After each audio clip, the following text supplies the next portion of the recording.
Akala ng lahat, pera ang pinakamalaking kayamanan ni Danilo. May mga ari-arian, savings at komportableng buhay siyang maiiwan sa kanyang 3 anak.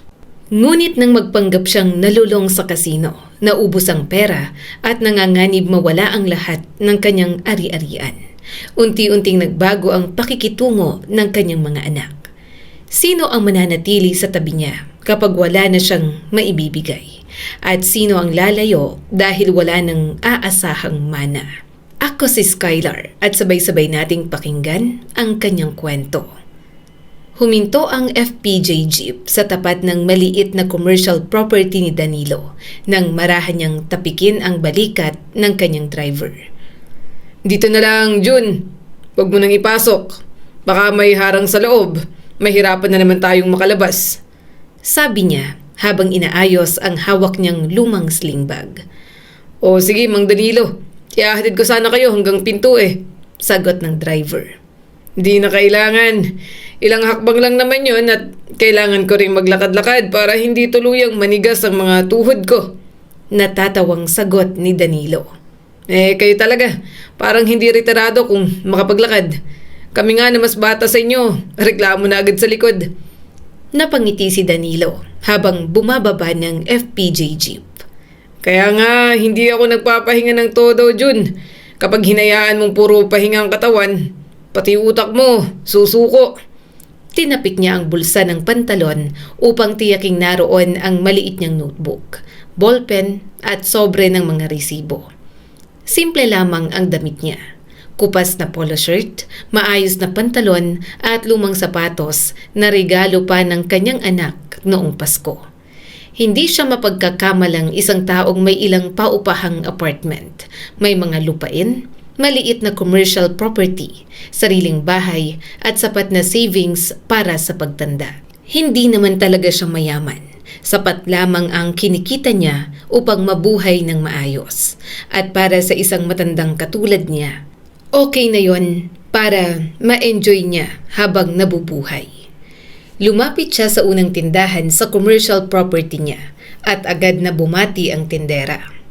Magandang hapon, Mang Danilo. Sakto po ang dating nyo.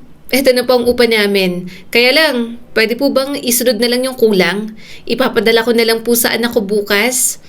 Nilabas niya ang notebook. Sige lang. Hintayin ko bukas. Hindi naman kita pinipilit na magbayad ng maaga. Ang mahalaga ay alam kong responsable ka. Tinanggap niya ang pera at inilagay yon sa kanyang bag. Nilista niya rin para hindi niya makalimutan. Isa-isa niyang kinausap ang mga umuupa. Hindi siya yung tipong basta naniningil at aalis. Tinitingnan niya kung maayos ang negosyo, kung may problema sa bubong, kung may tumutulong gripo, o kung may kailangang ipaayos.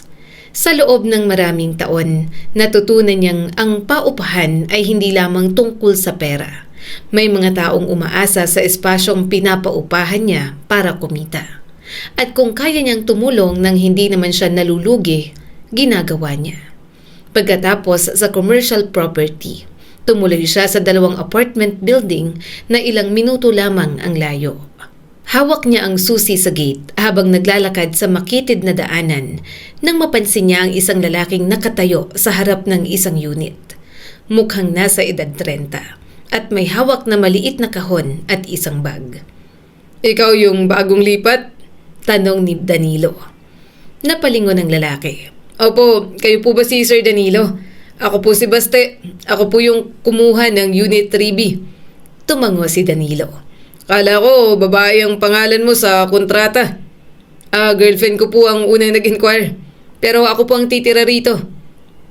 Mag-isa ka. Bale, ikaw lang ang titira. Tanong pa ni Danilo. Opo. Tinitigan ni Danilo ng ilang segundo ang bagong tenant.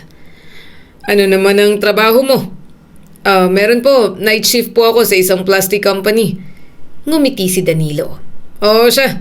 Huwag kang mahihiyang magsabi kung may problema ka ha. Baka may sira dyan. Tawagan mo lang ako.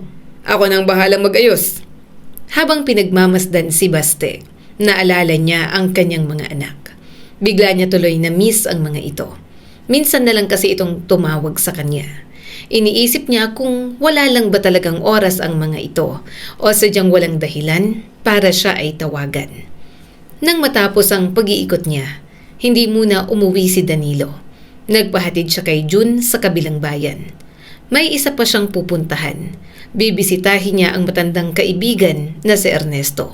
Mas matanda ito sa kanya ng 10 taon.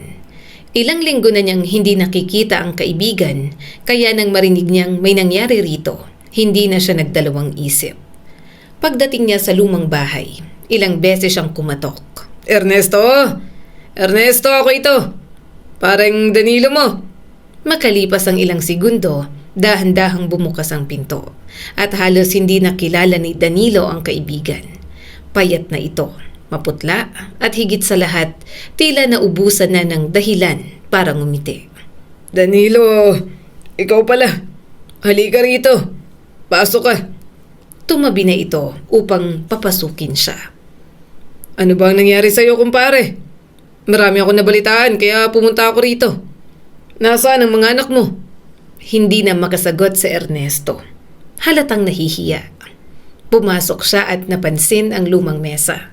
2 upuan, ilang bote ng gamot at isang maliit na electric fan na halos hindi na umiikot. Mag-isa ka talaga? Tanong pa ni Danilo. Hindi ba pumupunta ang mga anak mo? May trabaho sila at kanya-kanya ng buhay. Umupo ang matanda at yumuko. Pinaghati-hatian na nila. Binenta na nila ang lupa. Pinapirma nila ako at syempre, naawa naman ako. Kasi yung iba kong anak ay kailangan talaga ng pera. Hindi agad nakapagsalita si Danilo. May biglang kirot sa dibdib niya. Siyempre at ama rin siya na may mga anak na may kanya-kanya na ring buhay. Naiintindihan niya ang mga nararamdaman ni Ernesto. Wala man lang nakatira rito na kasama mo? Tanong pa ni Danilo. May apo akong nandito. Nasa school lamang. Pinipilit pa rin pumasok kahit na nahihirapan. Nagtitinda nga yun sa school nila. Anak sa labas ng isa sa mga anak ko. Inilapag niya sa lamesa ang mga grocery na dala para kay Ernesto. Napaupo si Danilo sa tabi ng kaibigan. Hindi niya alam kung ano ang dapat niyang sabihin. Parang sobrang sakit ng pinagdadaanan nito. Alam mo, Danilo, sabi ni Ernesto. minsan naiisip ko kung saan ako nagkamali. Maayos ko naman silang pinalaki. Medyo mahirap, pero nagawa ko naman na maibigay ang mga pangangailangan nila. Sinikap ko na mapatapos sila sa pag-aaral. Tinapik na lang niya ang likod ng kaibigan. Hindi niya alam kung paano aaliwin ang kaibigan. Dahil habang nakikita niya si Ernesto, isang bahagi ng sarili niya ang nakikita niya rito. Isang matandang lalaki na may bahay, lupa at may savings. Pero may mga anak na hindi na mananatili sa kanya. Pag-uwi ni Danilo, tahimik ang buong bahay. Hindi naman sobrang laki ng bahay, pero parang napakalaki pa rin ang bahay para sa isang tao. Mimay, kung nandito ka lang, baka hindi ako lubos na nag-iisip na mag-isa ako ngayon. Dati, hindi niya naman yon napapansin. May asawa siyang naghihintay sa sala. May nagluluto sa kusina, may nagrereklamo kapag gabi na siyang umuuwi. May naghahanap sa kanya kapag matagal siyang hindi sumasagot. Ngayon, kahit ang tunog ng orasan ay tila napakalakas. Mimay, bakit naman kasi nauna kang nawala? Inilapag niya ang bag sa mesa at naupo. Napatingin siya sa litrato ng asawa niyang nakalagay sa tabi ng isang maliit na florera. Matagal niya yung tinitigan. Baka ikaw lang ang nakakaintindi sa akin. Kung nandito ka ngayon, kasi pareho na tayong iniwan ng mga anak natin at tumatanda na. Napangiti siya ng bahagya. Hindi na ako nag-asawa ulit. Sadyang ayoko na. Walang papalit sa'yo. Siguro kasi pakiramdam ko kapag nag-asawa ulit ako, baka sipain mo pa ako palabas ng langit kapag patay na ako. Tipong miss na kita pero sisipain mo lang ako. Pinunasan niya ang gilid ng mga mata habang natatawa. Hindi niya gusto ang pagiging emosyonal. Pero sa edad niyang yon, natutunan niyang walang silbi ang pagpapanggap na hindi nasasaktan. Maghihintay na lang ako. Huminga siya ng malalim. Pero hindi ko alam kung hanggang kailan. Napapagod na akong wala ka. 3 taon na wala ka. Sobrang miserable sa pakiramdam. Parang hindi ko na kaya. Pero proud ka naman sa akin, ano? Kasi kinakaya ko pa rin tumagal ng 3 taon na wala ka. Tumayo siya at pumunta sa kusina upang uminom ng tubig. Nang bumalik siya sa sala, tumunog ang cellphone niya. Tumingin siya sa screen. Agad siyang napangiti nang makita ang pangalan ng panganay niyang si Victor. Sa loob ng ilang segundo, nawala ang bigat sa kanyang dibdib. Anak, bakit ka napatawag? Mabuti naman at napatawag ka. Pa, busy ka. May kailangan sana ako. Dahan-dahang nawala ang ngiti ni Danilo. Magkano? Natawa pa si Victor. Pa naman, alam na agad. May babayaran lang ako. Huminga siya ng malalim at tinanaw ang mga pananim at mga manok niya sa labas. Magkano ba? 150,000 po. Kaya ko naman kitain pero alam mo naman po Papa na wala akong ipon. Marami pong gastusin ng mga anak ko. Yung pera, bayaran ko na lang po ng paunti-unti, Papa. Manganganak na kasi si Joy.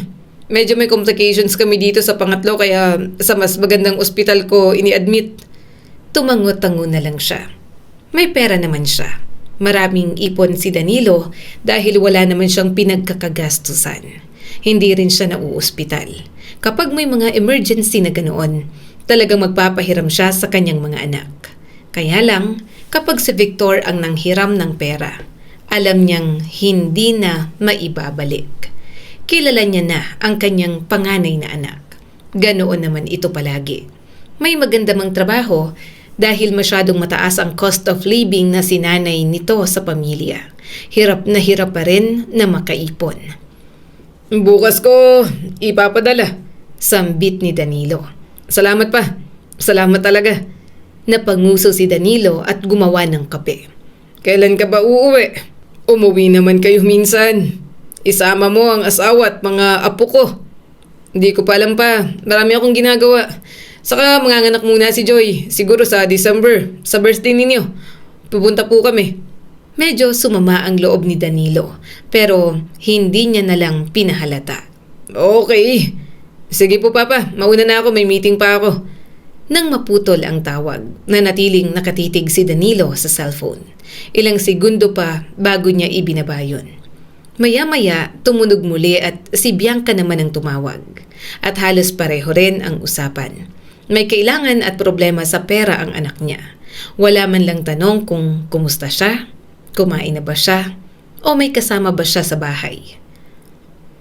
Mga anak mong to, hindi marunong mga musta. Kala mo, mga hindi pinalaki ng maayos. Saad ni Danilo. Oo na at aaminin niya. Hindi siya perpektong ama. Madalas siyang abala noon sa negosyo.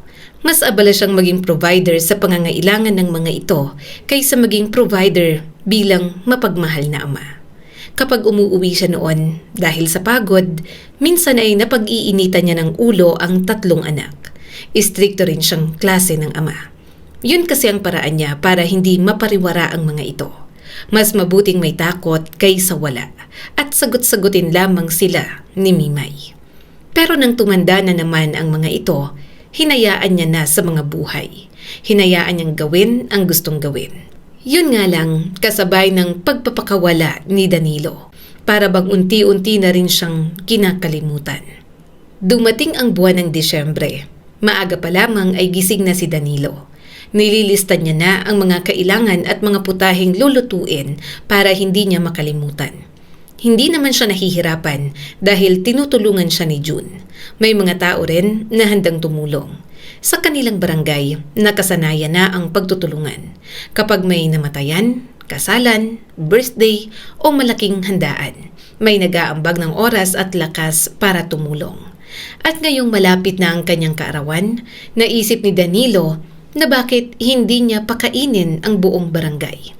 Gusto niyang maghanda, lalo pa at medyo nalulungkot siya. Wala rin naman siyang gaanong pinagkakagastusan kaya magpapakain na lamang si Danilo. Oh, Danilo! Napalingon siya sa bintana.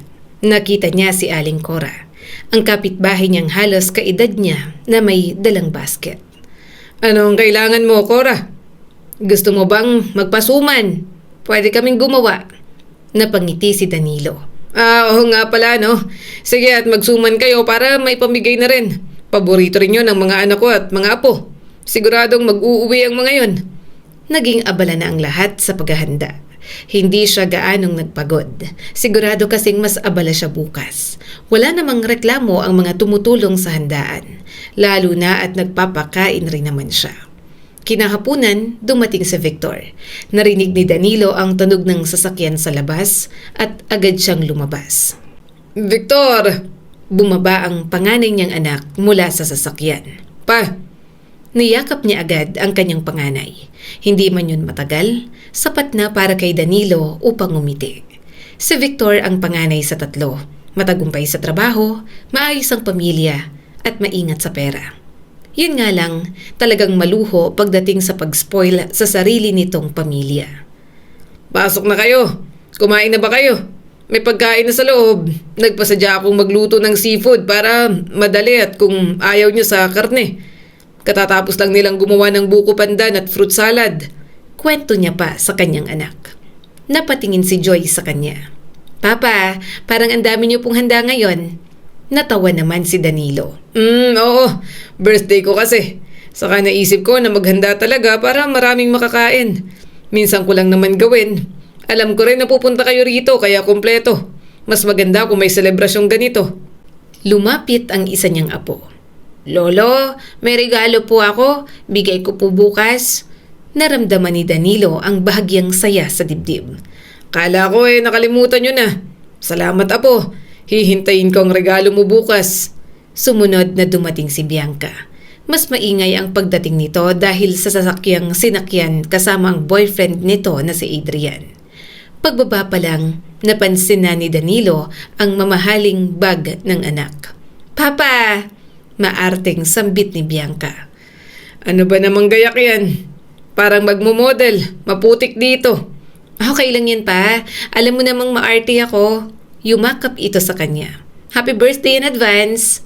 Ngumiti si Danilo at inalalayan ito. Pasok ka na. Baka mapatapa ka sa putik. Talaga namang itsura yan. Wait lang pa. Saan kami magpaparada? Baka magasgas tong kotse. Kay Adrian kasi to. Napalingon si Danilo sa sasakyang maganda at makintab nga naman. Napatingin pa siya kay Adrian na nakasuot ng shades. Hindi niya alam kung bakit, pero medyo naasiwa talaga siya sa boyfriend ng kanyang pangalawang anak. Siguro dahil protective siyang tatay. Pakiramdam niya, walang lalaki ang magiging deserve kay Bianca. Isa pa, parang sobrang arteng lalaki ni Adrian. Siguro dahil galing sa syudad. Lumaking rich kid na mukhang kahit isang gawaing bahay ay wala man lang alam. Pakiramdam niya, hindi bagay si Adrian kay Bianca. Maarte na nga ang anak ni Danilo. Bakit paparesan pa ng isang maarteng lalaki? Doon sa gilid, may lilim naman. Sagot ni Danilo. Hindi yan matatamaan ng kung ano. Humalukip-kip siya habang pinagmamasdan ng mga ito. Nang makapasok sila sa bahay ay agad na patingin si Bianca sa paligid. Pa, parang kailangan nang iparenovate tong sala. Saad ni Bianca. Oo. Wala akong magawa. Inayos ko itong bahay. Luma na rin kasi ang ibang kahoy. Pinapalitan ko rin ang tiles kasi madulas. Baka mabagok pa ako nang wala sa oras. Mapasunod agad kay Mimay. Suminghap si Bianca. Papa, ano ba yan? Huwag niyo ngang sabihin yan. Natawa na lang si Danilo. Sa kabila ng pagiging maluho ni Bianca, anak pa rin niya ito. Pinakamalambing sa lahat dahil nag-iisang anak na babae. Yun nga lang, bihira na lang din mga musta dahil busy na sa sariling buhay. Hindi rin gaanong nakikinig at napakatigas ng ulo. Kinagabihan, dumating si Nico, ang kanyang pinakabunso. May sariling maliit na negosyo, may asawa at mga anak, at hindi sanay humingi ng tulong sa kanya. Kahit bunso, sa lahat, ito ang sobrang independent sa mga desisyon. Papa, Bati sa kanya ni Nico at niyakap siya kaagad. Nico! Napangiti si Danilo. Napalingon siya sa asawa ni Danilo na si Josel. Nagmano ito sa kanya, pati na rin ang mga anak nito. Siya nga pala, Papa. May dalang carrot cake kami. Nagsubok si Josel. Di masyadong matamis yan. Sana magustuhan nyo. Pumasok kasi siya dati sa TESDA. Balak niyang mag-try ng baking. Pagmamalaki pa ni Nico sa sariling asawa. Napangiti agad si Danilo at tinanggap ang kahon. Aba, maganda yan. Salamat dito. Tumawa naman si Josel. Medyo mahina po kasi ang kita ng tapsihan, kaya kailangan ng bagong pagkakakitaan naming mag-asawa. Tiningnan niya ang mag-asawa, lalo na si Nico. Maaga man nag-asawa sa lahat ng magkakapatid. Kailanman ay hindi ito naging palahingi. Hindi nagreklamo. Kapag may problema, sarili muna nitong paraan ang hinahanap. Siguro dahil kahit bunso, maagang namulat sa pagpapamilya. Kaya ngayon, inaayos ang mga desisyon para maging maayos ang buhay ng pamilyang maaga nitong binuo. 3 na ang anak ni Nico. Minsan, iniisip niya kung kailan ba lumaki ang kanyang mga anak. Para kasing hindi niya talaga nasubaybayan noon. Isang araw, nagulat na lang siya na unti-unti nang umaalis ang mga ito sa bahay. Kinabukasan, nagsimula na nga ang birthday niya. Nagkasiyahan at marami ang pumunta. Napapangiti siya sa mga simpleng regalo ng kanyang mga apo. Kinantahan pa siya, kaya mas lalo siyang naging maligaya. Nang matapos ang selebrasyon, nanatili pa ng ilang araw ang mga anak niya. Bakasyon din naman kasi at malapit na rin ang Pasko. Sa bahay niya magpapasko at magbabagong taon ang mga ito. Isang gabi, habang nagsasama-sama silang lahat sa hapag, nasa isang dulo si Danilo habang nasa magkabilang panig ang kanyang 3 anak. Ang sarap ng pagkain. Ikaw ang nagluto nito, Josel. Aba, pagaling ka ng pagaling, ha? Natatawang sabi ni Danilo. Natawa rin naman si Josel. Opo, salamat po Papa. Nagsalita rin si Nico at maganang kumain. Halatang proud sa asawa. Pa, masarap talaga magluto itong si Josel. Kaya nga, nabuntis ko agad. Biglang umismid si Danilo. Natawa tuloy ang mga ito. Naalala niya pa kung paanong nasapak niya noon si Nico sa mukha. Paano ba naman, 14 years old pa lang, nakabuntis na agad. Pero kahit ganun, pinilit niyang makatapos sa pag-aaral kahit hanggang high school lang ang mga ito. Umalalay sila ni Mimay hanggang sa kaya ng buhay ng dalawa ang pamilya na mayroon ang mga ito. At nakita niya namang nagsisikap palagi si Nico. Napatingin siya kay Bianca nang may maalala. Ikaw naman, Bianca. Nasaan ang boyfriend mo? Medyo hindi ko naasikaso kasi abala ako sa ibang bisita nung nakaraan. Binigyan din kita ng oras para magkwento sa akin pero hindi mo naman binabanggit. Bakit umuwi agad yon? Saka natanaw ko kayong nagtatalo ng gabi. Bastos talaga yung boyfriend mo. Hindi man lang nagpaalam. Hindi agad nakasagot si Bianca. Ngumuya muna ito ng pagkain. Wala lang yun, Papa. Anong wala? Mukhang habol-habol mo pa pagkatapos niyong magtalo. Napabuntong hininga si Bianca. Well, sa kanila naman kasi sa magpapasko and New Year, yung pagtatalo po namin dahil yun sa sasakyan niya. Nasukahan kasi nang napadanta yung mga lasing nung birthday mo, Papa. Kumunot ang noo niya. Nasukahan? Para yun lang. Pwede namang ipa-car wash. Nagdudumi naman talagang sasakyan. Magpalit ka na nga ng boyfriend. Ang arte ng boyfriend mo na yan. Hindi ko gusto. Hindi na nagsalita si Bianca at kumain na lang. Tumigil na rin si Danilo sa pagbubunganga. Kilala niya ang kanyang anak. Alam niyang nagbibingi-bingihan ito kapag may mga bagay na ayaw sundin. Masyadong mahal na mahal ang boyfriend, kaya ayaw iwan. Siya nga pala pa. Totoo ba yung lote sa may highway? Tanong ni Victor. Tumigil si Danilo sa pagkain. Anong lote? Yung malaking lupa nyo sa kabilang bayan. Nabanggit lang sa akin ni Tita Emmy na baka ibenta mo raw. Magkano po bang presyo ngayon ng lupa ron? May maayos ba kayong buyer? Baka baratin lang kayo. Napatingin si Danilo kay Victor. Naisip niyang ibenta yon dahil palagi siyang kinukulit ng mga anak na magbenta na ng lupa para mapakinabangan naman. Kaya lang, kapag iniisip niya, sakalang nagkakaroon ng interes na kausapin siya ng mga anak niya kapag may ibibentang lupa o may perang involved. Hindi ko pa alam. Sagot ni Danilo. Nagdadalawang isip ako kung ibebenta ko pa. Dagdag asikasuhin lang din. Tumango si Bianca habang tila nagkakalkula sa isip.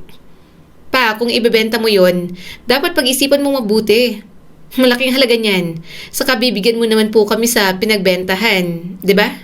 Napatingin si Danilo sa mga anak. Oo, bibigyan. Kayo nang bahala basta gamitin nyo sa tama o may gusto kayong simulan. Magtitira rin ako ng para sa akin. Pagkatapos nun, wala nang tinanong ang kanyang mga anak. Hindi man lang itinanong kung kumusta na ba siya. Kung masaya ba siyang mag-isa sa bahay na yon. Kung maayos ba ang kalusugan niya. Hindi siya madamot sa mga bagay na pinaghirapan niya. Gayunpaman ang inaasahan niya sa mga anak, hindi naman makuha ni Danilo. Simpleng bagay lang ang mga musta. Pero bakit hindi magawa ng mga ito? Bigla tuloy siyang naging kuryoso. Ano kayang magiging pakikitungo ng kanyang mga anak kapag mahirap siya? Kapag alam na walang mapapakinabang sa kanya. Isang araw, nagpunta si Danilo sa palengke. Bitbit niya ang 2 supot ng gulay at ilang piraso ng isda nang magmadali siyang tumawid. Bahagyang basa pa ang sementadong daan dahil sa ulan kaninang madaling araw. Ngunit hindi niya yon gaanong pinansin. Mang Danilo, dahan-dahan! Sigaw ni June mula sa kabilang kanto. Ngunit sa sumunod na segundo, dumulas ang kanang paa niya. Aray! Aray! Bumagsak siya ng malakas. Tumama ang balakang niya sa semento at napahawak siya sa binti. Kumalat ang matinding sakit mula sa tuhod hanggang bewang. Dahilan upang mapapikit siya ng mariin. Mang Danilo! Mabilis na tumakbo si June papunta sa kanya. Manong! Manong, huwag kang gagalaw! Sabi ng isa pang kakilala na nakakita sa kanya. Ang tindi ng bagsak mo! Dahil sa maling bagsak at hindi makatayo, nauwi siya sa ospital. Sa ospital, halos lahat ng kailangang asikasuhin, si June ang gumawa. Samantala, nakaupo si Danilo sa kama habang naghihintay ng resulta sa pagsusuri. Masakit ang katawan niya, kailangan niya ang kanyang mga anak. Kinuha niya ang cellphone. Una niyang tinawagan si Victor. Anak!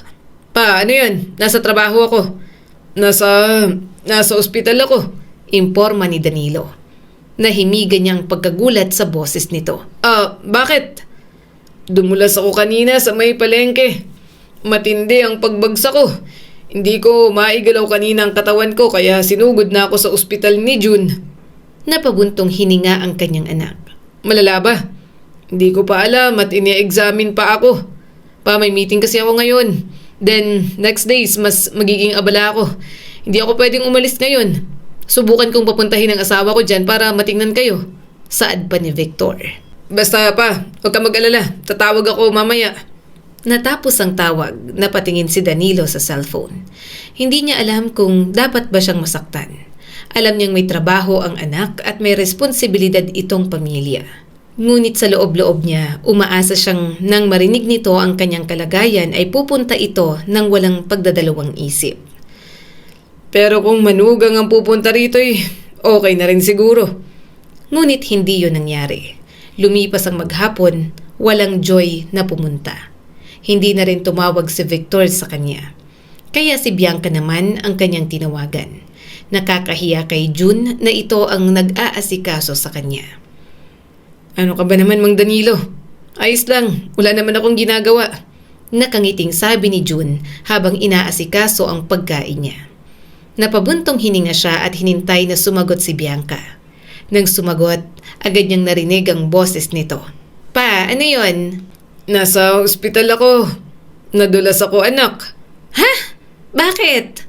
Sunod-sunod na tanong ni Bianca. My God, okay ka lang po ba? Okay naman, pero pumunta naman kayo rito. Si June ito nag-aasikaso sa akin at nakakahiya na. Napatingin ulit siya kay June. Inilapag na nito sa harap niya ang pagkain. Pa, hindi ako makakapunta ngayon. May appointment ako at may dinner pa kami mamaya. Hindi ko pwedeng ipagpaliban yon. Then, bukas may pupuntahan kami ng boyfriend ko. Sumama na agad ang timpla ni Danilo. Pinakinggan niya pa ang mga paliwanag ni Bianca. Sa makatuwid, hindi ito pupunta para bumisita sa kanya.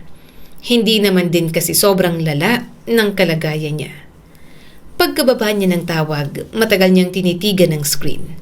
Gusto lang niyang may anak na uupo sa tabi ng kanyang kama. Malala o hindi man ang kalagayan niya. Si Nico naman ang huli niyang tinawagan. Pa! Nico! Nasa ospital ako. Biglang nagbago ang tono nito. Ano? Bakit ka po nasa ospital? Nadulas ako. Narinig niyang pagtataka rito. Kinakausap ng asawang si Giselle sa kabilang linya. Pa, pupunta ako. Kaya lang baka matagalan.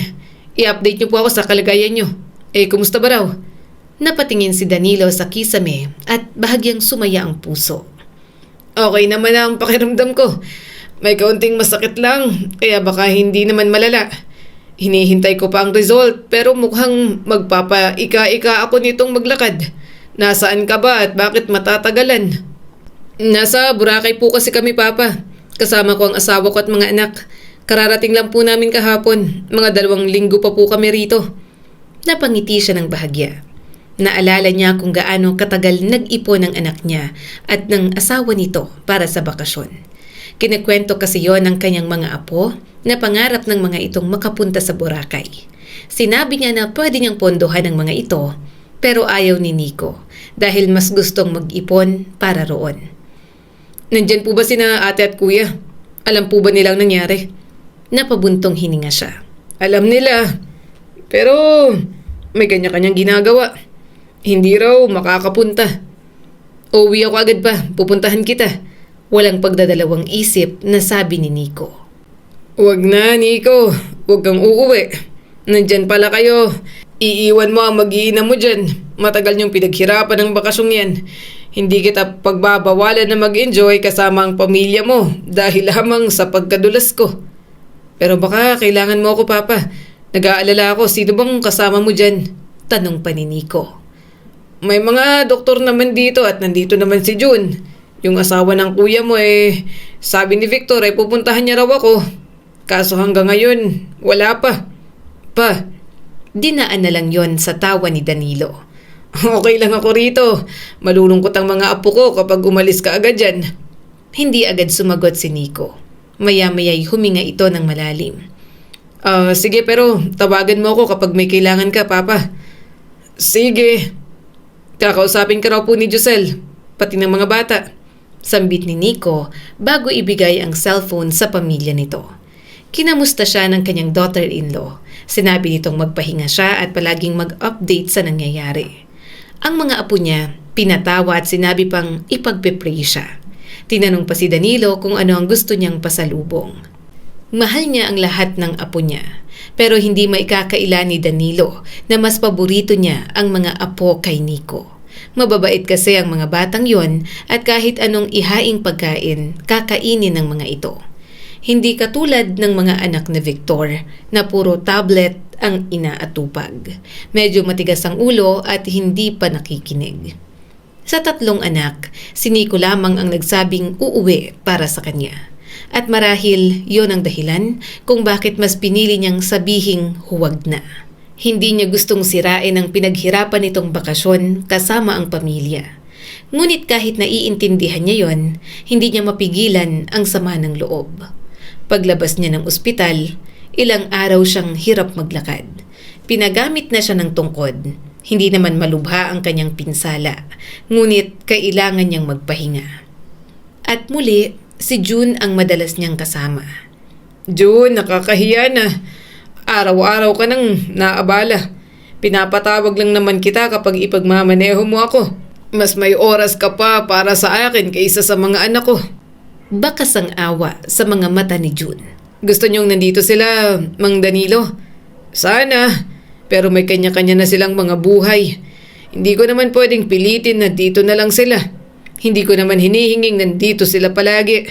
Huwag lang nila akong kalimutan. Ay, nako, iba talaga ang lungkot kapag tumatanda na. Dahil wala nang maisip na gawin, kinuha niya ang mga dokumento ng maliit na lupang matagal nang nakatenga. Ilang araw siyang nag-isip, hanggang sa tuluyan siyang nagpasya. Ebebenta niya ito at titingnan niya kung anong magiging asta ng kanyang mga anak na hindi niya mahagilap kapag kailangan niya. Hindi nagtagal bago kumalat ang balita. At tila isang himala, biglang naging madalas ang pagtawag ng kanyang mga anak. Pa, totoo bang ibebenta mo yung lupa? Si Victor yun. Bakit? Saan mo kailangan? Gusto ko. Saka pakialam mo ba? Lupa ko naman yun. Saglit na natigilan si Victor bago muling nagsalita. May kailangan ka bang pera? Bakit mo ibebenta? Magkano ang offer, Papa? Kailangan po nating pag-usapan yan. Baka baratin ka lang dyan. Busy ako pero maghahanap ako ng time bukas. Puntahan po kita, Papa. Pag-usapan natin yung sa lupa. Tahimik na lang si Danilo. Gustong-gusto niya itong sigawan. Noong na-ospital siya, hindi makagawa ng paraan na puntahan siya. Kahit anino rin ng asawa nito, hindi na niya nakita. Sinabi ni Victor na masama ang pakiramdam ng asawa, kaya hindi raw nakapunta. Wala talagang nangamusta. Tinanong kung nakaalis na siya ng ospital, pero hanggang doon lang. Pero nang mabalitang ibebenta niya ang lupa, ora mismo ay kayang maghanap ng oras para sa kanya. Sakalang nagiging active na kumustahin siya. Mga anak ko ba talaga ang mga ito? Maya-maya'y si Bianca naman ang tumawag. Pa, bakit hindi mo kami sinabihan? Gusto lang naming malaman kung anong plano mo sa pera. Bakit suddenly, bigla na lang ikaw magbebenta ng lupa? Napangiti ng mapait si Danilo. Plano ko? Wala na kayo ron. Saka akin naman yun. Bakit ba kayo nangingialam? Matagal siyang nanahimik. Pamilya niya ang mga ito. Mga anak niya na maganda sanang pakinggan. Kung hindi lamang niya naaalala na ilang araw siyang nasa ospital at ni isa sa mga ito ay hindi dumating. Katulad ng inaasahan niya, saka lang siya kinukumusta ng mga anak, saka lamang siya nilalambing kapag may pera. Kasi alam na may mamanahin ang mga ito. Nang tuluyang maibenta ang lupa, kahit masama ang loob sa mga anak, binigyan niya pa rin ang 3 anak ng bahagi sa pinagbentahan. Napangiti ang mga anak niya. Siyempre, pera na yon at alam niyang hindi makakatanggi ang mga ito. Papa, salamat po dito sa pera. Malumanay na sambit ni Nico. Muling nagsalita si Victor. Paano nga palang gagawin mo sa natitirang pera na nasayo? Malaki pa yun, ha? Napatingin si Danilo sa panganay. Bakit mo tinatanong? Wala, gusto ko lang malaman. Wala ka rin naman masyadong pinagkakagastusan, Papa. Umiwas siya ng tingin sa mga ito. Hindi mo kailangang malaman. Naging tahimik ang lahat. Maya-maya'y nagsalita si Bianca. Pero malaking pera yan pa. Baka kailangan mong ilagay sa bangko o kaya ipuhunan mo. Kung hindi, baka masayang. Doon tuluyang napuno si Danilo. Wala kayong pakialam kung ano ang gagawin ko sa pera ko. Buhay ko ito, pera ko ito. Kaya kung nga kayo binigyan ng bahagi ninyo, ano at gusto nyo pang pakialaman ang sa akin? Ano, hindi ko pwedeng gastusin sa gusto ko ang pera ko. Hindi naman namin sinasabi na hindi mo pwedeng gawin yun, sabi ni Victor. Pero yun ang tunog ninyo. Tumayo si Danilo at tiningnan isa-isa ang mga anak. Habang tumatagal, sumasama ang loob ko sa inyo. Na-ospital ako, puro kayo mga abala. Pero nang narinig niyong magbebenta ako ng lupa, nagawan niyo ng paraan na magkaroon ng oras para sa akin. Pinaparamdam niyo sa akin na mahalaga lang ako sa inyo kasi alam niyong may mamanahin kayo sa akin. Walang makatingin sa kanya. Lahat ay mukhang guilty. Oo, at halos ang mama ninyo ang nagpalaki sa inyo. Naging abala ako noon dahil puro ako trabaho. Pero naging ama pa rin ako sa inyo. Lahat ng meron ako, mapapakinabangan ninyo pagdating ng panahon. Ganito na lang ba talaga? Hindi ko kayo sinisingil sa pagmamahal, pero sana naman, minsan ay tanongin nyo kung kumusta ako bago nyo isipin ang mga ari-arian na pwedeng maiwan sa inyo kapag namatay ako. Mabigat ang naging katahimikan pagkatapos niya yung sabihin. Umalis na kayo rito. Nakuha nyo ng bahagi ninyo. Gusto ko nang magpahinga. Ayaw ko na munang makipag-usap sa inyo. Saad ni Danilo bago pumasok sa kanyang silid. Makalipas ang ilang araw, napadpad siya sa isang maliit na bingguhan kasama ang ilang kakilala niyang matatanda. Hindi niya itinuring yon na paraan upang yumaman. Alam niyang pagsusugal yon, alam din niyang may hangganan. "Danilo, abae, nandito ka pala," saad ng isang matanda. Maglalaro ako, kaunti lang. Magre-rebelde muna sa mga anak na walang pakialam sa akin. Ginawa na lamang na libangan yon ni Danilo. Kahit noon pa, medyo sugarol na talaga siya. Pero hindi naman siya katulad ng iba. Kaya niyang kontrolin ang kanyang pagsusugal. Kapag wala na ay titigil na si Danilo. Hanggang dito na lang ako. Sabi niya nang maubos na ang pera niya mula sa ilang buwang pabalik-balik doon. Tumawa ang katabi niya. Alam mo naman pala ang limit mo. Natawan na rin si Danilo. Oo, hindi naman ako ang nahuhumaling katulad ninyo. Nang makalabas na siya, nagpakawala na lang siya ng malalim na buntong hininga. Kung gusto ng kanyang mga anak ang kanyang pera, ibibigay niya ang parte na para sa mga ito. Pero ang natitira, yon ay kanya. At marahil sa natitirang panahon ng kanyang buhay, kailangan na rin niyang matutunang piliin ang sarili niya. Naubos din ang perang pinagbilhan ni Danilo sa maliit na lupang ipinagbili niya. Hindi naman siya nabahala. Sa totoo lang, hindi yun ganun kalaki kumpara sa kabuuan ng kanyang ipon at iba't ibang ari-arian. Ngunit kahit nawala ang pera, may kakaibang pakiramdam siyang naiwan. Nawala na talaga siya ng gana sa kanyang mga anak. Lumipas ang mga buwan, mas lalo siyang naiinip. Ang bilis ng panahon. Bulong niya isang umaga. Tinitigan niya ang lumang larawan ng kanyang pamilya na nakalagay sa maliit na mesa. Nandoon ang asawa niya at 3 batang anak. At nandun din si Danilo, mas bata, mas malakas at puno ng pangarap. Hindi niya maiwasang maalala kung gaano siya nagsikap noon. Nagtrabaho siya mula umaga hanggang gabi. May mga araw na halos wala siyang pahinga. May mga gabing umuwi siyang pagod na pagod, ngunit pinipilit pa ring tulungan ang mga anak sa mga kailangan. At ngayon, ang mga pinaghirapan niya ay magiging mana na lamang ng mga anak niya na parang wala naman talagang pakialam sa kanya. Para kanino ba talaga ang lahat ng yun? Tanong ni Danilo sa sarili. Mimay, ano ba naman tong mga anak natin? Bakit ba ganito sila? Ama ba ang turing sa akin ng mga yun? Napailing siya. Di ko naman sila gustong tawaging sakim. Mga anak ko sila. Mga anak natin, Mimay, galing sa atin.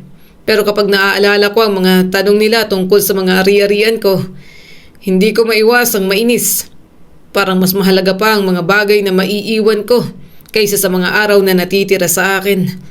Mimay, kung nandito ka lang, hindi sana ako ganito kalungkot. Napaluha na lang siya. Miss na miss niya na si Mimay. Sana ay asawa ang kasama niya ngayon, hindi mga anak na palagi na lang siyang binibigyan ng sama ng loob. Isang hapon dumating si Victor. May dala itong maliit na kahon ng prutas. Pa, bakit napadaan ka? Napangiti ito ng kaunti. May dala ako. Kumusta ka, Papa? Umiwas siya ng tingin. Okay lang. Umupo si Victor sa harap niya. Tahimik muna itong nagmasid sa paligid. Ngunit nang tumagal, napansin niyang tila sinusuri ng anak niya ang bahay. Pa, kapag hindi mo na kayang pamahalaan ng mga apartment, sino ang mag-aasikaso? Napatingin si Danilo. Ako pa rin. Kaya ko pa naman. Ano bang akala mo sa akin? Inutil na kahit maningil ng mga upay, hindi ko na kaya. Kita mo nga, hindi na ako nakatungkod. Maayos na ulit ang mga tuhod ko. Pa, ang ligalig mo na ngayon. Huminga ng malalim si Victor at muli siyang tiningnan. Hindi naman yan ang ibig kong sabihin.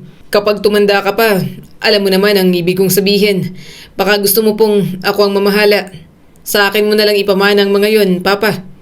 Umismid si Victor at tiningnan ang mga prutas na dala ng anak. Hindi pa ako patay. Gusto mo na agad pag-usapan ng mana. Papa, hindi naman porke patay na, saka asikasuhin ng mana. Pwedeng habang buhay ka pa. Inaasikaso na natin. Paghandaan para wala ng problema. Pa, hindi ka naman habang buhay malakas. Alam yon ni Danilo. Alam niyang tama ang sinasabi ng anak niya.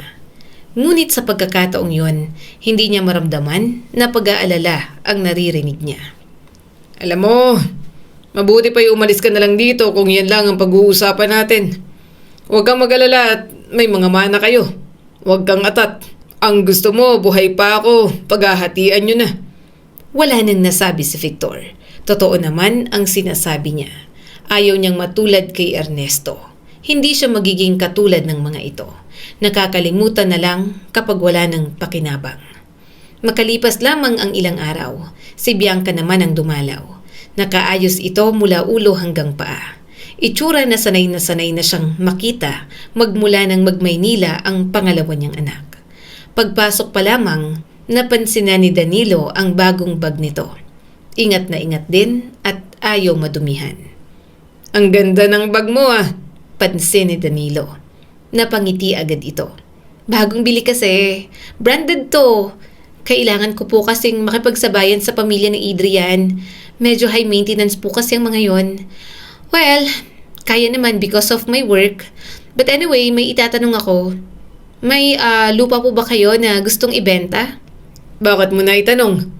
May potential buyer. Nakangiting sambit ni Bianca.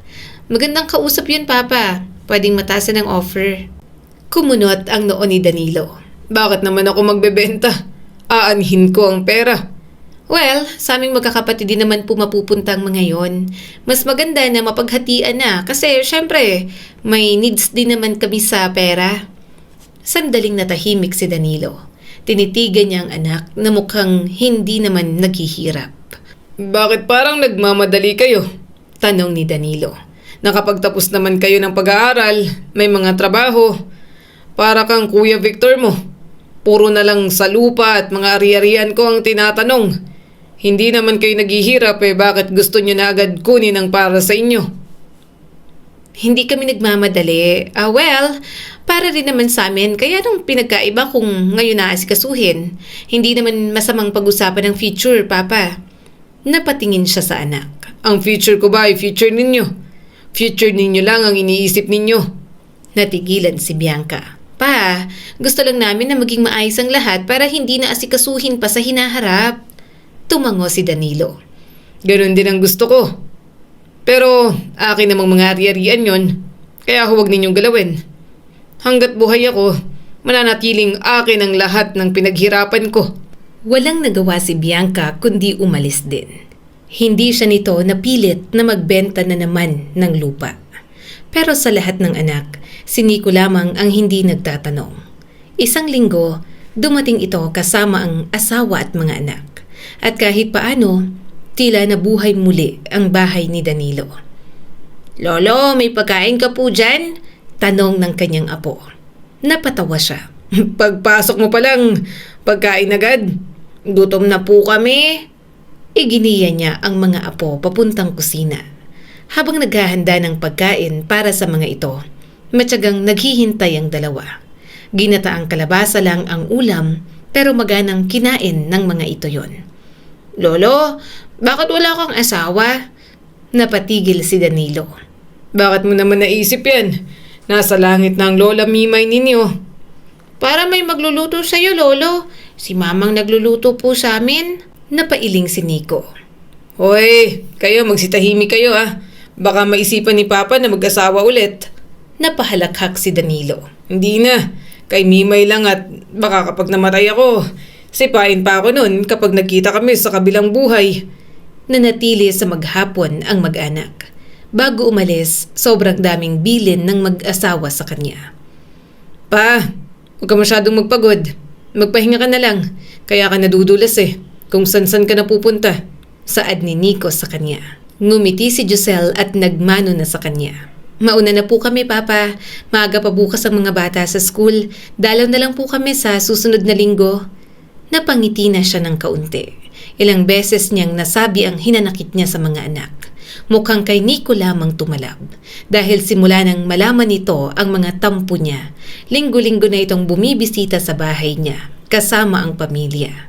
Kahit 2 oras ang biyahe, tinatyaga ng mga ito na makapunta pa rin sa kanya. Nang gabing yon, matapos umalis ang pamilya ni Nico, natahimik na naman ang bahay. Maya-maya'y kinuha niya ang cellphone at tinawagan ang isang taong malapit sa kanya. Attorney Sanchez. Matagal na niya itong kaibigan at abogado. Hindi lamang nito inaasikaso ang mga legal na papeles niya. Ilang dekada na silang magkakilala at talagang mapagkakatiwalaan na. Danilo, napatawag ka. Humalakhak pa ito ng kaunti. Ramon na lang.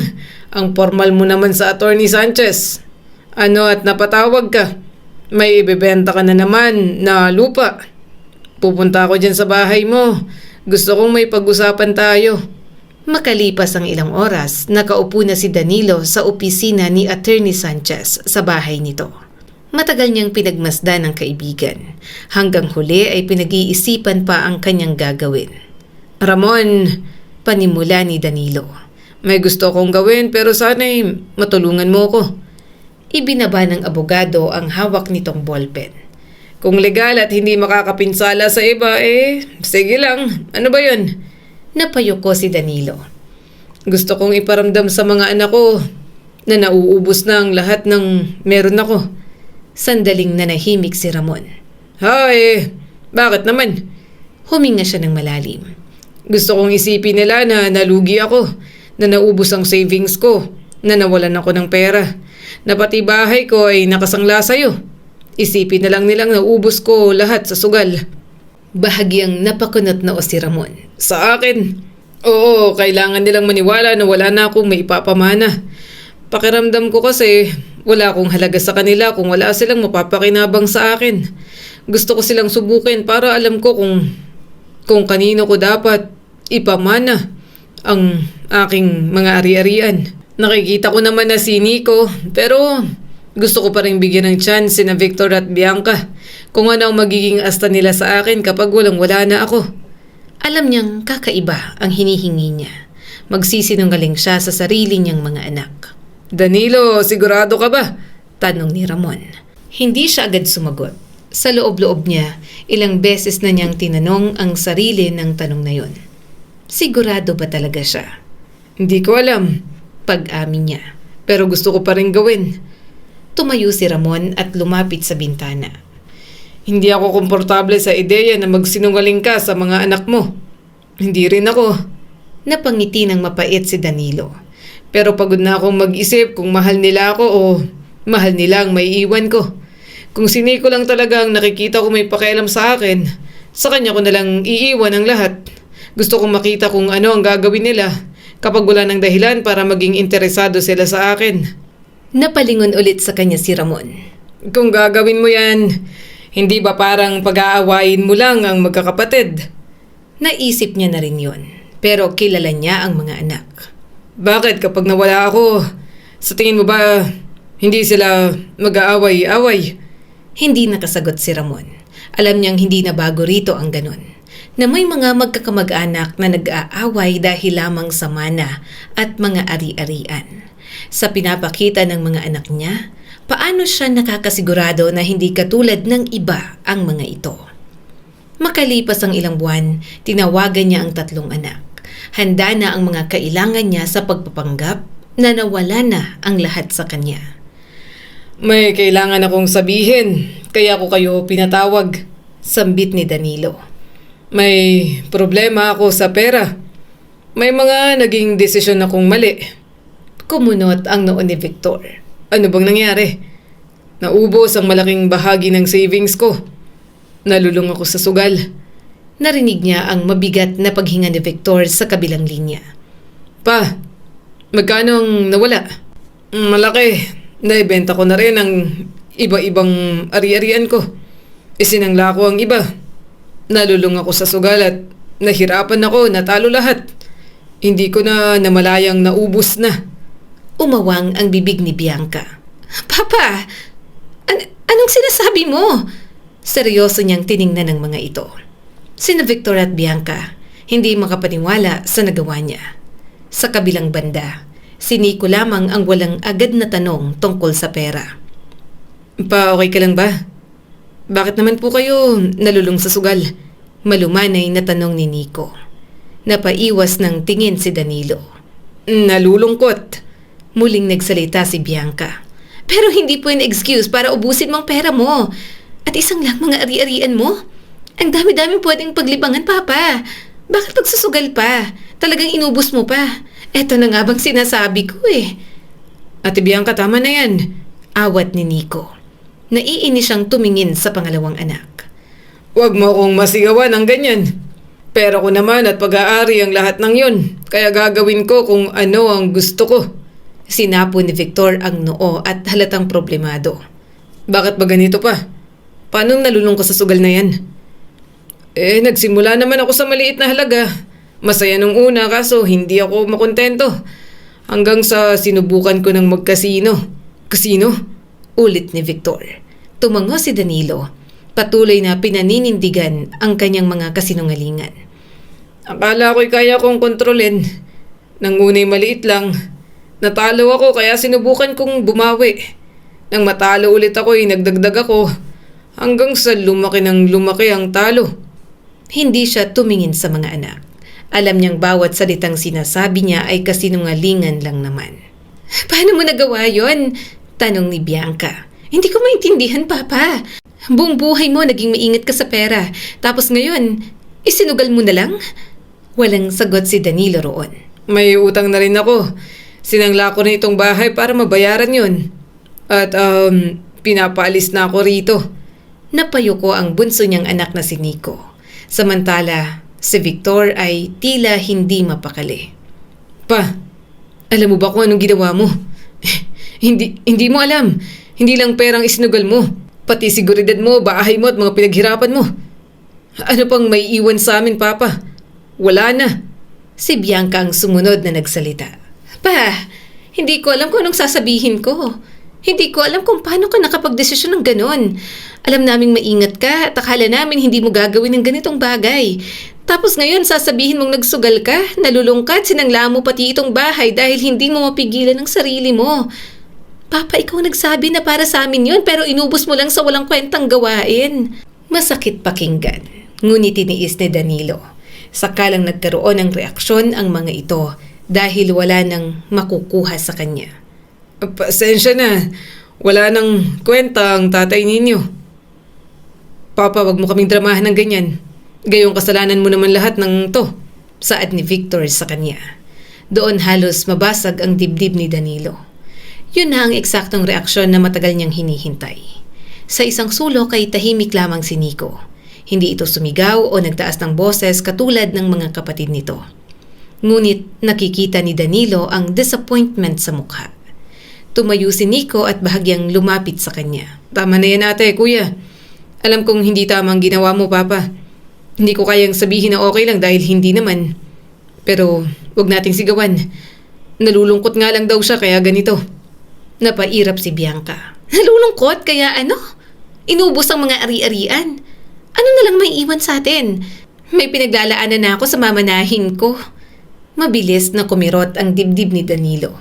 Mas lalo siyang binibigo ng mga ito. Ngunit nanatili siyang tahimik. Kung kailangan mo ng tulong, patuloy ni Nico. Tumingin sa kanya. Sabihin mo sa akin, Papa. Hindi ko kayang bayaran ang lahat ng utang mo. Pwede ka sa amin, Papa. Sa amin ka na lang tumira. Napatingin si Danilo sa bunso. Hindi ako pupunta sa inyo. Doon na lang ako sa bahay ng mga magulang ko. Napasinghap si Nico. Pero Papa, maliit yun, saka luma na. Pwede pa ako ron. Mas gusto kong doon tumira kaysa makasama kayong mga anak ko na puro mamanahin lang ang iniisip. Mas mabuti na ron kaysa makialam sa buhay ninyo. Napabuntong hininga na lang si Nico.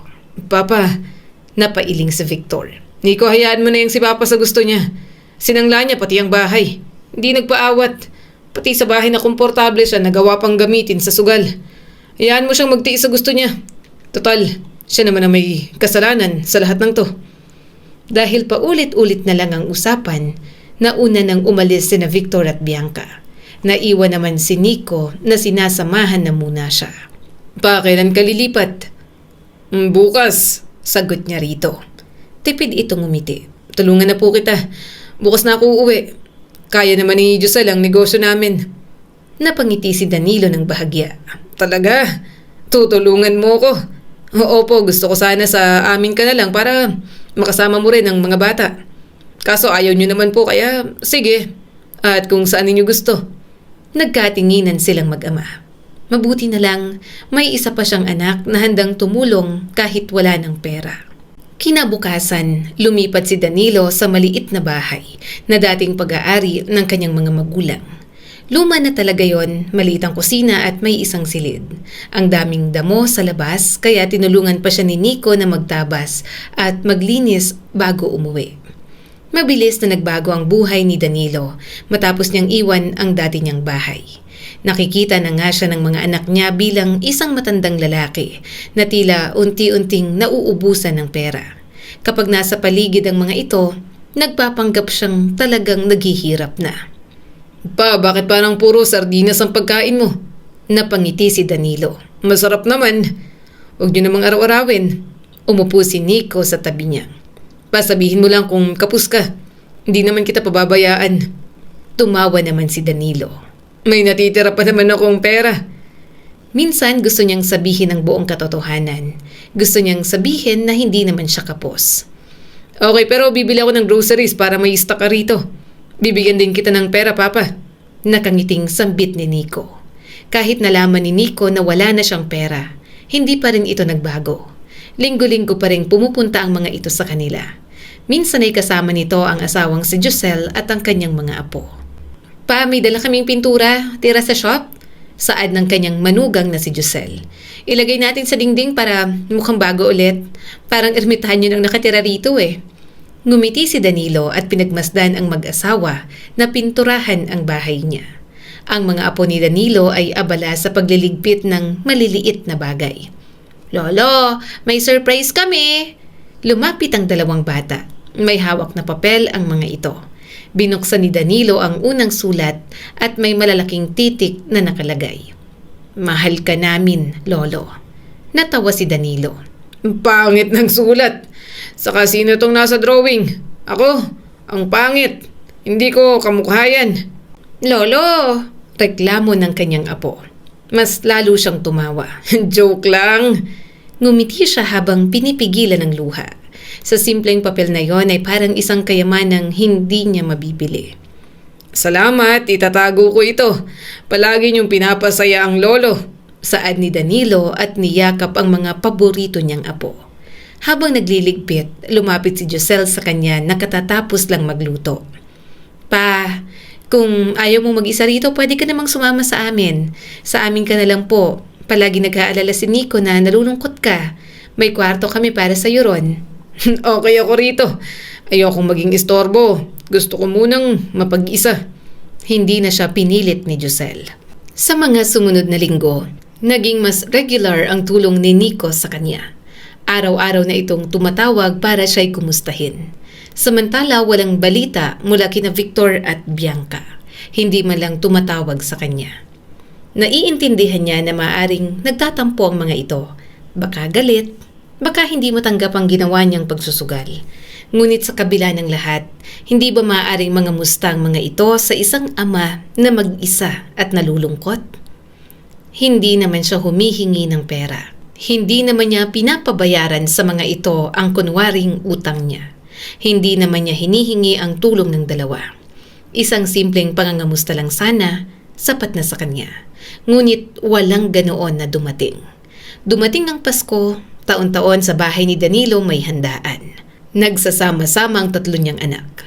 Kaya nang malapit na ang Pasko, nagpa siya si Danilo na subukan ng mga ito. Tinawagan niya ang tatlong anak. Anak, dito kayo magpapasko, hindi ba? Nagsalita si Victor. Pa, maliit na yung bahay. Hindi ko alam kung makakapunta kami. May mga plano kami. Sa mga biyanan ko kami magse-celebrate ng holidays. Napangiti si Danilo kahit masakit. Hindi siya makapaniwalang tatanggihan siya ni Victor. Sumunod naman si Bianca at katulad ng panganay ay tinanggihan din siya nito. Hindi kami makakapunta, Papa. May ibang plano kami ni Adrian. Dumating ang Pasko. Maaga pa lang ay naghanda na si Danilo. Hindi naman marami gaya ng dati. Kaunting pansit, isang maliit na manok, ilang prutas at ilang simpleng dessert. Sadyang kaunti. Kailangan niyang ipakita na talagang siya ay kapos.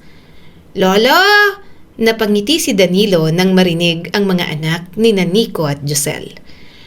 Merry Christmas pa. Bati ni Nico. Yumakap sa kanya ang mga apo. May regalo po kami. Bahagyang natawa si Danilo. Wala akong regalo sa inyo. Okay lang po, Lolo. Napatawa na lang siya. Naupo silang lahat sa maliit na mesa. At kahit simple lamang ang pagkain ay naging masaya ang hapunan. At sa gitna ng lahat ng yon, biglang naramdaman ni Danilo ang luha sa kanyang mga mata. Wala na rin si Victor, wala na rin si Bianca. Napatingin siya sa cellphone. Wala man lang tawag o message ang mga ito. Kahit bumati man lang, talagang wala siyang natanggap. Nang marinig niya ang tawanan ng pamilya ni Nico, doon na bumagsak ang luha sa kanyang pisngi. Pa, okay ka lang? Tumango siya kaagad. Oo, masaya lang ako. Ngumiti si Nico. Masaya rin kami na nandito kami, Papa. Tumango ulit si Danilo. Ngunit sa loob-loob niya, may bahagi ng kanyang puso na tuluyang nabasag. Taon-taon, dumadating ang mga anak niya dahil may malaking bahay, mga pagkain, regalo, at may aasahan sa kanyang pamana. Ngayon ay wala na yon. At ngayon tanging isang anak ang dumating. Si Nico kasamang asawa at ang mga apo niya. Hindi niya alam kung dapat ba siyang matuwa o malungkot. Sa sandaling yon, ang sagot ay tila nagsisimula ng mabuo sa kanya. Nawala talaga siyang halaga kina Victor at Bianca. Ngayong tingin ng mga ito ay walang makukuha sa kanya. Lumipas ang mga buwan matapos ang Pasko, ngunit hindi nawala ang kirot sa dibdib ni Danilo. Sa halip, lalo lamang yon lumalim. Sa mga espesyal na araw o kahit sa mga normal lang na araw, si Nico at ang pamilya nito na lamang ang karaniwang dumadalaw. Kapag may mahabang bakasyon, wala na sina Victor at Bianca. Umupo si Nico sa harap niya. May sasabihin sana ako, Papa. May narinig akong balita, nagulat na lang din ako. Kasi hindi pala ako naimbitahan. Napansin ni Danilo ang pagbabago sa mukha ng anak. Ano yun? Hindi ko alam kung dapat ko bang sabihin. Huminga ng malalim si Nico. Pero si Ate Bianca po kasi, Papa, nagpakasal na pala rin sa boyfriend niya. Hindi po tayo inimbitahan. Umawang ang bibig ni Danilo. Bakit hindi niya sinabi sa akin? Alam mo ba, sinabi ba sa'yo? Napayuko si Danilo. May kung anong bumigat sa kanyang dibdib. Sumabat na si Josel sa usapan. Nakita na lang din po namin ang pictures. Kasal na po talaga. Eto po oh. Mataman niyang tiningnan ang mga larawan sa cellphone ng kanyang manugang. Napansin niyang kasama roon si Victor. Nakatayo ito malapit kay Bianca. Nakaayos, nakangiti, at bahagi ng mahalagang araw ng kapatid. Bakit si Victor lang ang nandito? Tanong ni Danilo at nagiinit na ang gilid ng mga mata. Hindi man lang. Kinausap ko nga po si Ate Bianca. Tinanong ko kung bakit hindi po tayo inimbitahan. Pero hindi niya naman sinasagot ang message ko. Mukhang kinakahiya niya po tayo, Papa. Mayaman kasi yung pamilya ng napangasawa niya. Saad pa ni Nico. Mabilis na pumatak ang luha sa kanyang mga mata. Pinunasan niya yon, ngunit sunod-sunod ng tumulo. Hindi yon kayang tanggapin ni Danilo. Ang anak ko ang nahiya sa akin. Anong nakakahiya sa akin? Papa niya ako at dahil naghirap ako. Muling bumuhos ang mga luha ni Danilo. Hindi niya pinagsisisihan ang ginawa niyang pagsubok. Kasi sa pagkakataong yon, nakapagdesisyon na siya. Alam niya kung ano talagang tingin ni na Victor at Bianca sa kanya. Napatawa ng mapait si Danilo. Binigyan ko pa ng pagkakataon itong mga kapatid mo eh. Sinusubok ko lang naman. Hindi ko akalaing sasagadin ako ng ganito. Ang galing. Ang galing talaga ng mga kapatid mong pasamain ang loob ko, ano?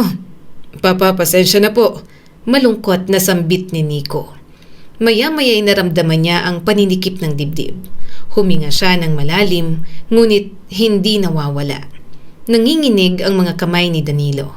Sinubukan niyang humawak sa mesa, ngunit muntik na siyang matumba. Mabilis siyang inalalayan ng mag-asawa. Pa! Bulalas ni Nico. Pa, naririnig mo ko. Anong pakiramdam mo? Hindi na nakasagot ng maayos si Danilo. Nahihirapan siyang huminga at nahihilo na. Ilang sandali pa ay nawala na siya ng malay. Nagising na lang si Danilo na nasa ospital na. Bumungad agad ang manugang na si Josel. Agad itong lumapit. Pagising ka na. Nasaan si Nico? Bumibili lang po ng pagkain at gamot. Napapikit si Danilo. Ang mga anak ko, sina Victor at Bianca, nasaan? Nagpunta na ba sila? Pupunta na raw po. Nasabi na po ni Nico na nasa ospital ka. Napaluha si Danilo. Hindi niya alam kung dapat ba siyang matuwa. Walang dumating nung unang beses siyang na ospital. Walang dumating noong kailangan niya ang mga ito. Pa, mahinang sabi ni Josel. Huwag mo munang isipin yon. Magpahinga po muna kayo. Kaya sumasamang pakiramdam nyo, naiipon na lang ang sama ng loob sa inyo. Si Nico, sabi niya sa paglabas mo dito sa ospital, sa bahay ka na po tumira para mas mabantayan ka namin. Tahan na po.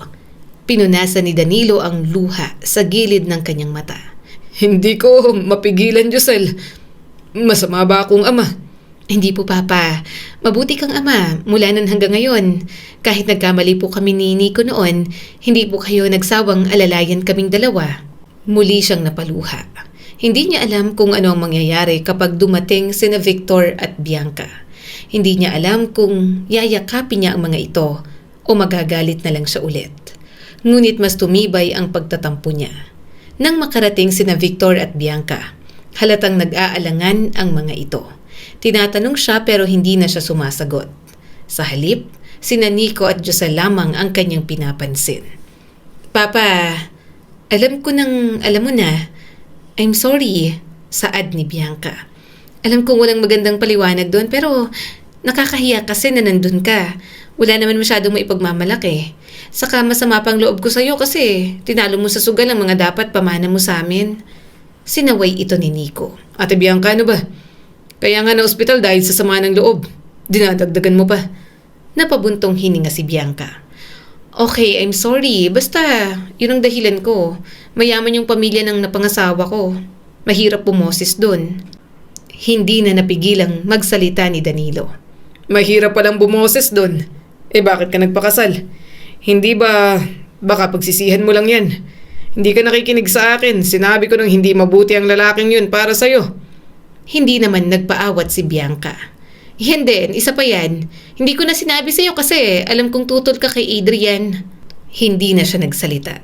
Wala na siyang pakialam. Tapos nang ikasal ang nag-iisa niyang anak na babae. Pag-uwi ni Danilo mula sa ospital, hindi siya nag-iisa. Himalang kasama niya ang 3 niyang anak. Nandun din ang mga asawa at mga anak, ngunit ibang pakiramdam ng bahay kumpara sa mga nakaraang pagkakataon. Tahimik na naupo si Danilo sa kanyang lumang silya. Pagod pa rin ang katawan niya. Mabigat ang ulo niya at paminsan-minsan sumasakit ang dibdib. Ngunit mas mabigat ang nararamdaman niya sa loob. Gusto kong makausap kayong lahat, sabi ni Danilo. Huwag muna kayong umalis lahat. Kayong magkakapatid, pati ang mga asawa ninyo. Kaya sana huwag muna kayong aalis. Huminga ng malalim si Danilo. Ramdam niya ang panginginig ng kanyang mga kamay. Pero kailangan niya nang putulin ang pagpapanggap na yon. Matama niyang tiningnan ng mga ito. Lahat ng ari-arian ko, ipapamana ko kay Nico. Nanlaki ang mga mata ni Bianca. Ano? Anong sinasabi mo, Papa? Wala ka na pong ari-arian, hindi ba? Ubus na. Nagsinungaling ako. Seryosong sabi niya sa mga ito. Nandyan pa ang mga ari-arian ko. Nasa akin pa. Hindi naman ako pabaya para ubusin ang lahat ng yun. Lahat ng sinabi ko tungkol sa pagkakalulong ko sa pagsusugal, tungkol sa mga utang at tungkol sa pagkawala ng pera, hindi yun totoo. Ginawa ko yun para subukin kayo. Hindi agad nakapagsalita si Victor. Napailing ito at biglang natawa. Ano to, Papa? Drama? Hindi ako pumapayag. Anong kay Nico mo lang ipapamana lahat? 3 kaming anak mo. Bakit siya lang ang makikinabang? At bakit ang hindi? Akin lahat ang ari-arian na yun. Mariing sabi ni Danilo. Napatayo si Bianca. Subukin kami? Bakit mo gagawin niya sa sarili mong mga anak? Ginawa mo kaming mga timang. Pinaniwala mo kaming naubos ang lahat ng ari-arian mo. Dahil ano? Gusto mo kaming subukin? Naramdaman ni Danilo ang kirot sa dibdib. Oo, dahil ayoko mapunta ang mga bagay na pinaghirapan ko sa mga anak ko na wala namang pakialam sa akin. Gusto kong malaman kung sino ang mananatili sa akin kapag wala na akong pera. Dahil akala mo, pera lang ang habol namin? Tanong pa ni Victor. Sinagot naman agad yon ni Danilo. Bakit? Hindi ba't nangangamusta lang naman kayo kapag tungkol sa lupa ang pinag-uusapan? Kapag may paghahatian. Pero kapag nangangamusta tungkol sa akin, ni minsan ba ay nagtanong kayong dalawa? Si Nico lamang. Tanging si Nico lang ang may pakialam sa akin. Kaya bakit ninyo ko questionin kung sa kanya ko iiwan ang lahat ng hari-harian ko? Bumaling si Victor kay Nico. Ano? Alam mo siguro na may planong ganito si Papa. Sip-sip ka talaga kahit kailan. Napatayo si Nico. Anong sinasabi mo, kuya? Hindi ako ganun. Hindi ko kasalanan kung masama ang loob sa inyo ni Papa. Kayo itong lumayo at kinahiya siya. Pati nga ako, kinakahiya ninyong kapatid, hindi ba? Natawa ng mapakla si Bianca. Ang bait-bait mo naman. Bait-baita, Nico. Alam mo na siguro to. Gusto mo sa'yo lahat. Makasarili ka. Sa bagay, hindi ka naman nakatapos ng pag-aaral. Nagtsatsaga lang kayo sa maliit yung negosyo. Maaga ka nag-asawa at nagkapamilya. Tapos ngayon, ikaw ang magmamay-ari ng lahat? Sobrang unfair. Hindi na rin napigilan ni Giselle na sumabat.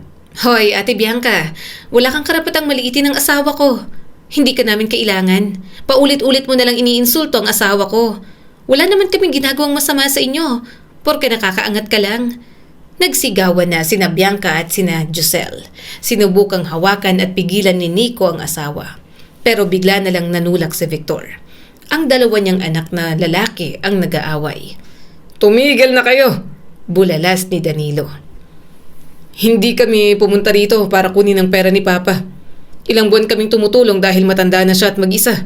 Kahit kailan hindi niya sinabi sa amin na may ipapamana siya. Bulalas ni Nico. Hindi na napigilan ni Danilo ang sarili. Nagsimula siyang umiyak. Mabilis niyang pinunasan ang mukha, ngunit patuloy ang pag-agos ng luha.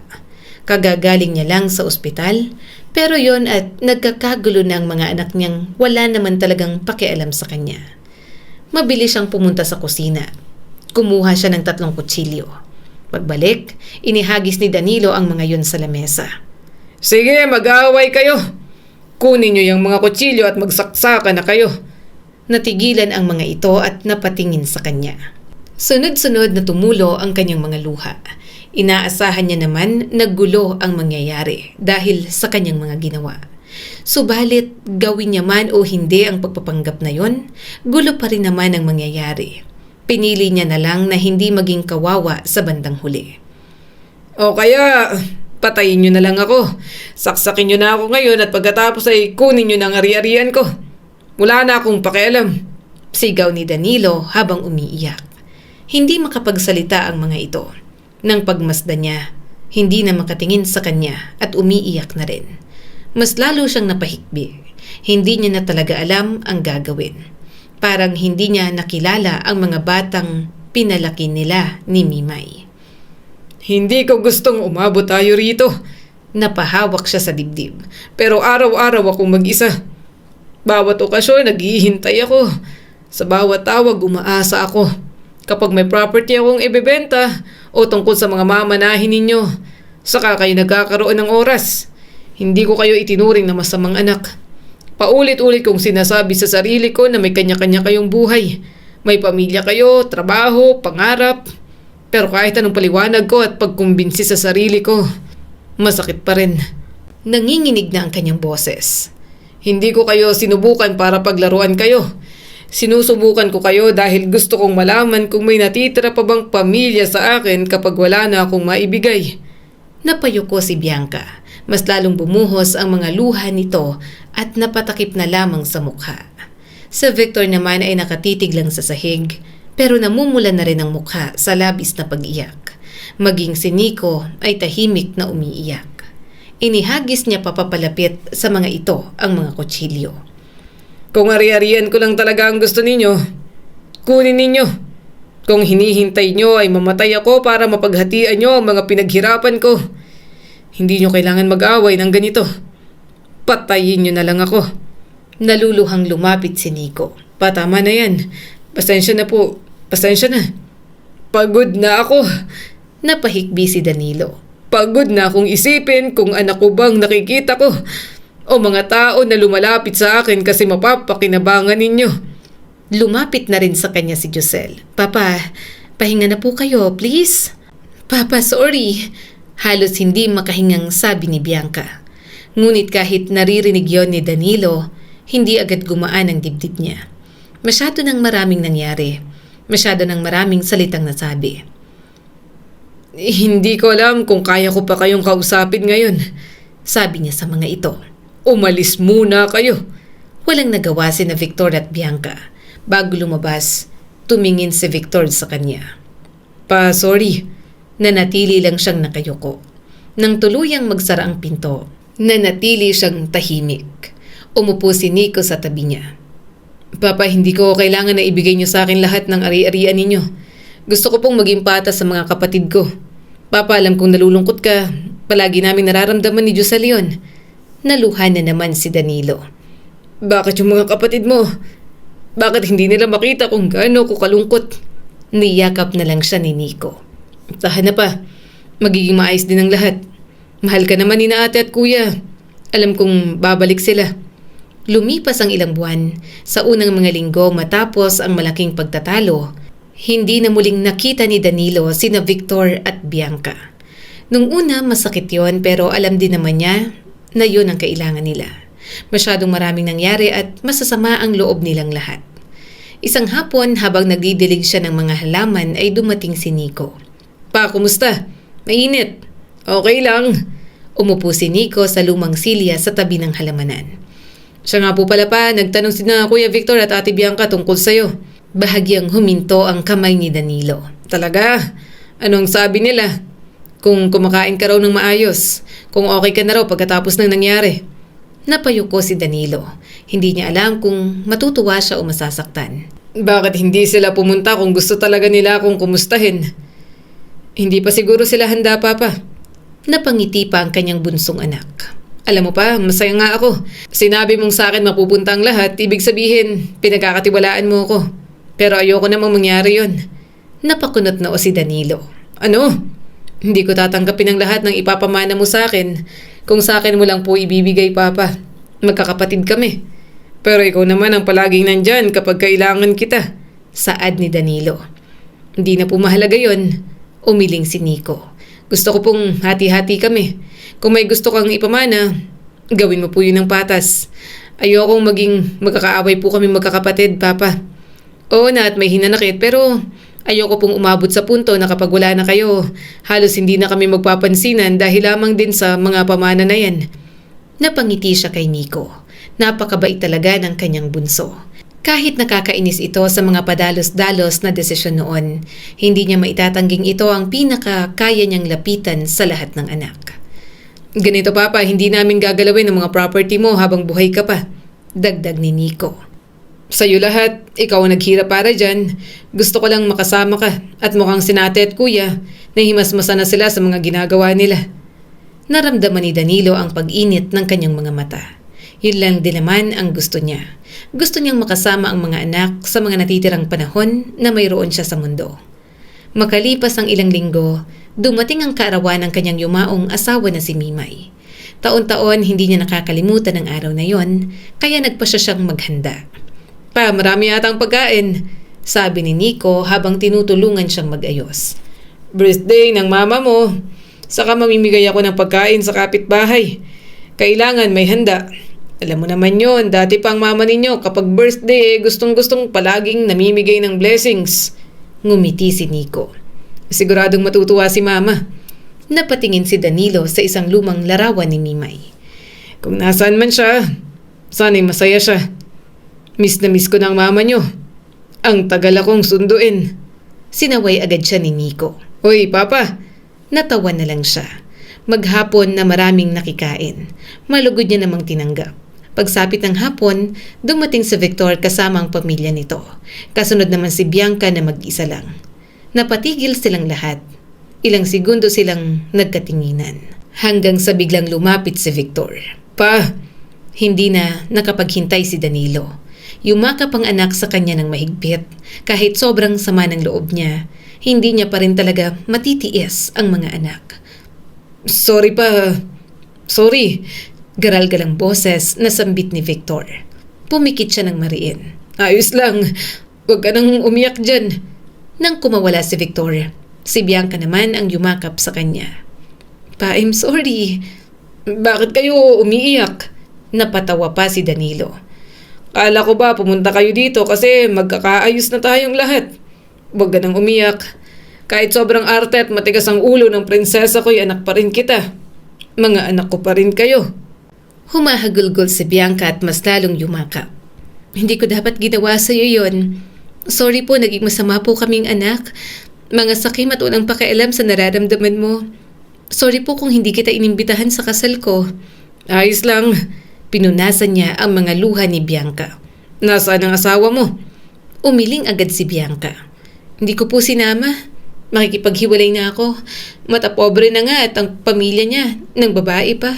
Sorry Papa, hindi po ako nakinig sa inyo. Nakaramdam siya ng galit. Ang lalaki na yon, sinasabi ko na nga ba? Natawa si Bianca at pinakalma na siya. Okay lang pa, ako nang bahala. Nasapa ko naman siya. Peperahan ko siya. Buwisit siya. Sinira niyang buhay ko. Mag-aasawa na lang ulit ako ng mas gwapo at mas mayaman. Anyway, gutom na po ako. Kain na po tayo. Napaluhan na lang si Danilo. Kahit gaano siya nasaktan, kahit gaano kalalim ang sama ng loob, hindi niya kailanman natutunang huwag mahalin ang mga ito. May pagkakamali rin naman siya. Hindi niya dapat kailanman sinubok ang pagmamahal ng kanyang mga anak.